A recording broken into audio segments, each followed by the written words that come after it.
Guess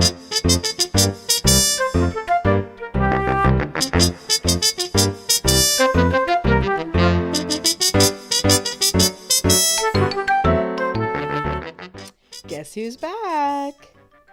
So, we're almost at the stage of getting the first midterm report cards. Man, when I think back to when I was in grade 9, getting ready for my first report card, to be honest, I have brain damage and I can't remember anything about it. But you're only a few years away from those grade 9s, and I'm certain that if you took the time, you could remember a great deal of how you felt at this time in your first year of high school. So the first thing that I want to encourage you to do is take the time and sit down and choose 5 things. Write down 5 things that you recall personally feeling or thinking around this stage of your first year of high school.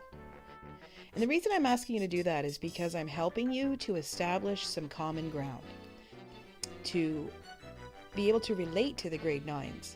Because the truth is, you're facing your own set of stressors. Your stressors are different as a senior student. You are facing the end of something that they have just begun. As you know, the Dare to Dream project is all about stress busters.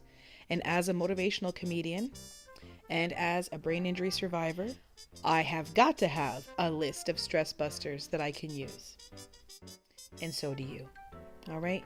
Now, just like the first video was about connecting with your other link crew leaders, which we called lateral connections, and the second video was about connecting with your grade 9s, the people you're leading, there's a very distinct difference between stress busting techniques that you use for you personally and the ones that you may suggest for your grade 9s.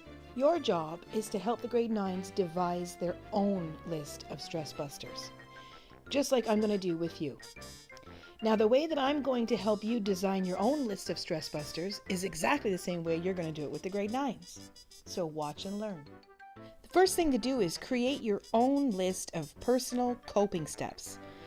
I'm sharing my list with you right now as inspiration, but I can guarantee you that each and every one of you already has superior coping skills. Otherwise, you would not be in the position of being a link crew leader.